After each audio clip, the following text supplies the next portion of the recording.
So today I'm going to show you how to make the perfect steak. I guarantee you guys by the end of this video, you are never going to want to go out to a steak restaurant again because you are going to be disappointed by the steak they serve you after you see how to make the perfect steak. I'm going to teach you how to make a $200 steak for $75. We are going to my favorite butcher in Melbourne, Glen Ferry Meats. I love these guys. You got to get good meat because this is going to form the basis of your dish. If you're not getting good meat, your steak's not going to be as good, right? I know it sounds fundamental, but you've got to source high quality meat to begin with. So we have the T-bones, the eye fillets. I don't really go much for eye fillets, but I do definitely go for the porterhouses. And the other one I absolutely love is Scotch fillet. I got a lot of Scotch fillet, a lot of porterhouse during the week. Occasionally, maybe once a month, I do the big ribeye, which we're making today. Definitely get a lot of chicken breasts and chicken thigh. They're my go-tos. And in terms of sauces, I like the Fancy Hanks. It's really awesome.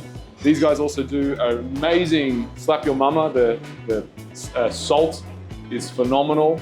They're my favorite go-tos, and when I'm having steak, I really like mustard. So we've got Jimmy here. He's going to be talking us through what makes a great steak great. The thing I'd look at is the marbling in the eye of the meat. And there you've got that really nice intermuscular marbling, which is the fat going through the meat. And then you've got your salvage fat on the outside, so that's another thing you want to look for.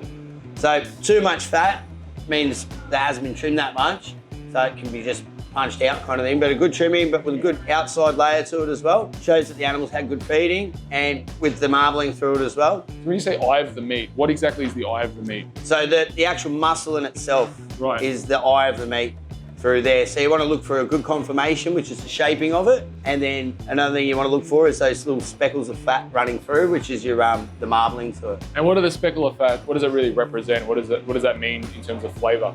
So for flavor, that's all just going to melt away and cook down into your muscle of the meat. Keep it nice and juicy, add flavor to it, and also keep it really tender. So if we were to compare that to say something like a rump, obviously the rump doesn't have as much fat on it. Yeah. So that's not going to be as nice in terms of flavor. You're really, if you want a nice flavoursome steak, you're really looking at what? The porterhouses, the Scotch fillets, T-bone. Yep. What else would you put in that category? The ribeyes, which we've got down here as well, which is like the Scotch fillet on the bone. Yeah, which is what we're going to be making today. That's the one. So that's another really good one there. Like in the terms of the sense with the rump as well, you can get rump with a bit of marbling to it. It's one of those muscles that gets a bit more workout to it.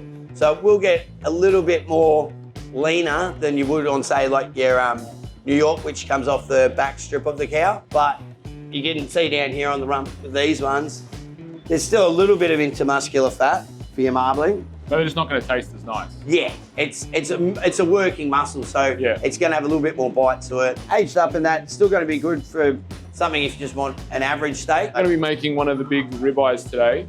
I saw there was one in the window that looks absolutely sensational. Yeah, you got your eye on it? Yeah. Right in the middle there? I think so. That's the one. Look at that. Yeah, that'll be a Hummer, man. That's at 1.5 or thereabouts? I reckon you'd be looking at about 1.2 maybe. Oh, 1 kg on the dot, yeah. 1 kg, amazing. Yeah, let's wrap that one up. But you can see that, you got that nice marbling up on the top there, running in through, down into your rib in the main eye of the meat. That'll be an absolute Hummer. Sensational. Yeah. All right, that's what we're cooking today. Go that one, bro? Yeah, we'll show the Done, folks man. At home how to make a $250 steak at home. Yeah, yeah. That's it. For 60 bucks. 60 bucks, that's it.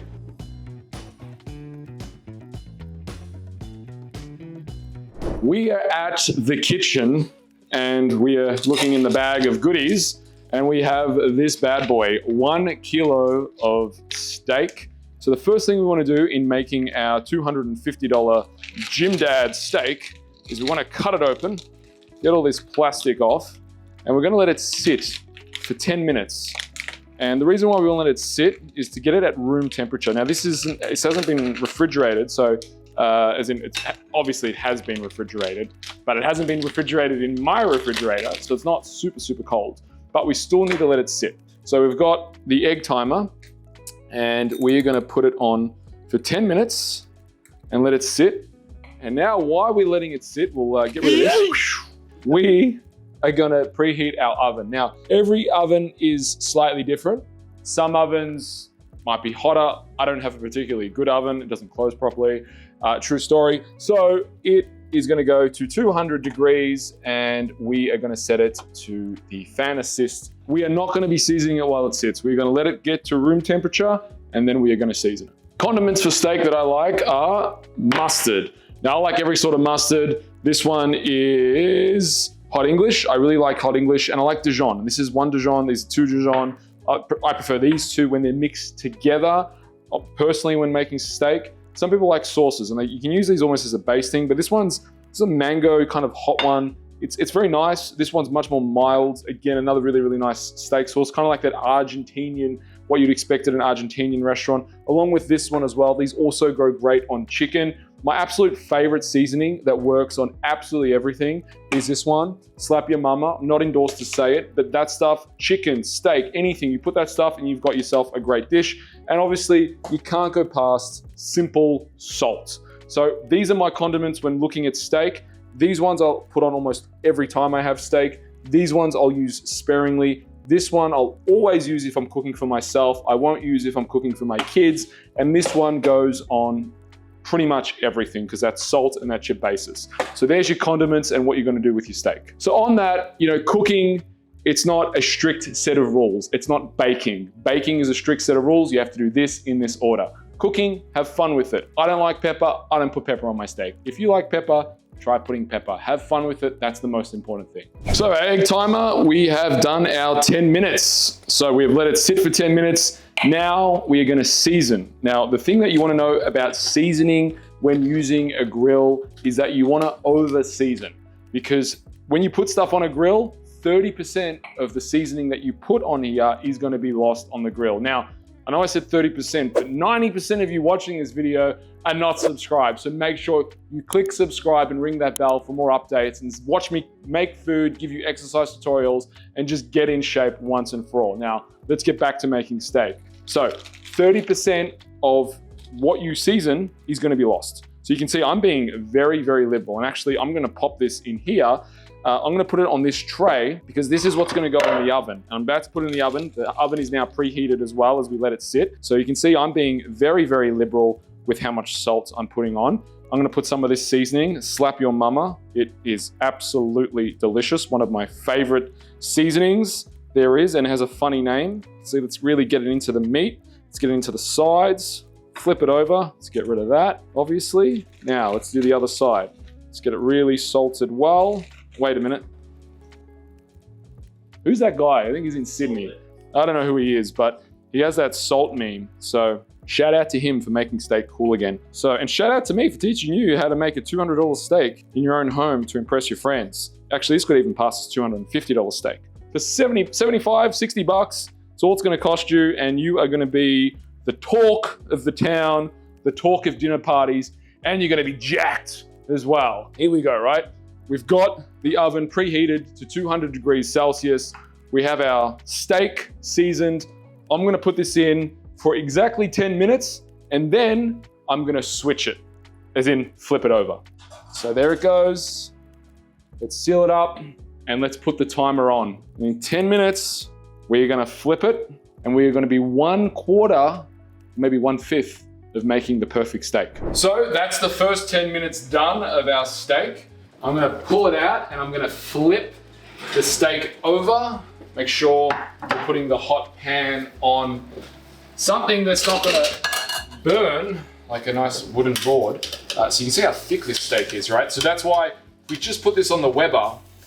We're not going to be able to penetrate deep into the meat because it's so thick. So you've got to put it in the oven. Yeah, you can't just do a steak like this on the Weber. You've got to put it in the oven. So 10 minutes down, I've just flipped that bad boy. It's back in. Let's put another 10 minutes on the clock. So it's gonna be 20 minutes total in the oven. Let's go. So now that we've got the last leg of the 10 minutes of the steak in the oven, we're gonna preheat our Weber for 10 minutes because we're making quite a thick steak. So we want this Weber to be super, super, super hot. Super hot. So that's on now, the flames are on. I'm gonna put that down. When you're cooking on a Weber, you always make sure the lid is down. That's why you have the Weber. If you're gonna do barbecue, obviously there's no lid, but on Weber cooking, the lid always has to be down. So we're gonna let that heat for 10 minutes. I'm gonna go over to my phone. I'm gonna set a timer, 10 minutes, and make sure we have exactly 10 minutes of heating because we want this to be super hot. So as soon as the steak touches it, because the trick to making steak, it's all about temperature, controlling the temperature of your meat. That's why we bring it to room temperature. That's why we preheat the oven. And then when it touches the grill, we wanna make sure this is super hot. So when we get the steak that's already preheated, we put it on the grill, that 4 minutes, we're gonna go 4 minutes each side. So 4 minutes one side, flip it over, another 4 minutes, 8 minutes total on the grill. Temperature is the absolute key to nailing your steak. And you'll see why these little bits of effort make all the difference in making our $250 whiz bang steak. Then it's gonna blow the socks off you and anyone you entertain. So we've 10 minutes, both sides in the oven. We're gonna take this bad boy out. It's almost ready for the grill. Let's take it out now. Super, super hot. There we go, look at that. Let's get it onto that chopping board. That is looking good. We're just gonna let this sit for maybe 5 minutes, and then we're gonna put it on the grill, and then we are gonna have the perfect $250 best steak in Melbourne in your very own home. So we have preheated the Weber for 10 minutes. It is nice and hot. Before you put anything on your Weber, you want to clean it. Make sure you clean it while it's hot so you get all the burnt bits off. Comes off super easy that way. I don't clean it after cooking. I clean it just before cooking. So now the steak goes on. So folks, this is a part where I'm super scientific about is I've got 4 minutes on the clock. It's going to be 4 minutes each side. I'm going to put that on the Weber. Oh, you can already hear that sound of deliciousness. 4 minutes on the clock. There we go. It is time to make some steak. We've got all that extra salt on there. 4 minutes and counting. Then we're going to flip it and do another 4 minutes. We are 8 minutes away from epicness. So that's our first 4 minutes down. We are going to now flip it and ooh, that is looking absolutely sensational. Bruce McAvaney. If Bruce McAvaney was commentating, it's a chance. It's as good as you'll ever see. He would be very happy. He would say, this is a world-class run going on right now. Another 4 minutes and we're gonna have world-class steak. All right, folks, it's here, it's happening. You are gonna see it. World-class steak coming at you. This is gonna be $250, $300. This also, you could call this a tomahawk, a ribeye on the bone, whatever you want to call it. Just make sure you include the word sensational, fantastic, marvelous, world-class steak. $250 minimum that you would get that. And you've just made it easily, effortlessly. Impress the socks off. So next steps, we are going to let this sit for 10 minutes. So I'm putting a timer on for 10 minutes, just so it cooks in its own marinade and juices. And then we are going to enjoy. This is a sensational steak that we have right here. It doesn't get much better than this. Wait until I cut it open. Let's bring this bad boy inside. So folks, here is the finished product. Now is the moment of truth. Let's see how we went. We're gonna slice this bad boy open. This should be a nice medium rare, and we're there. Look at that, look at that. That is absolutely sensational. Easy to cut, just cuts like butter. Look at that, that is, you can see the texture of the meat, the flavor, the deliciousness. This is how I would serve it. I'd cut it up into these pieces, serve it up on the chopping board, then let obviously people take their bit. So you can see how I'm just chopping it up into strips right now. You could also just angle it off. These nice fatty parts. I love these fatty parts. This is like crack cocaine. Absolutely delicious. Love the fat from this type of cut of meat. This tastes absolutely amazing. This, ladies and gentlemen, is world-class steak in the privacy of your own home. Now you know how to make it. Now you know how to do it. Enjoy. So if you were to eat a steak like this all to yourself, you're looking at about 2,000 calories, 200 thereabout calories coming from protein, about 140 calories coming from fat, and pretty much virtually no carbohydrates whatsoever. So obviously you'd want to share this with a friend because it is quite a lot of protein to be having in one sitting. However, I will say I have been known to eat one of these bad boys by myself because I just love steak that much, as you can see by making this tutorial. So if you enjoyed this video, leave a like on the video and subscribe. Till next time, friends, train hard, eat well, and supplement smart.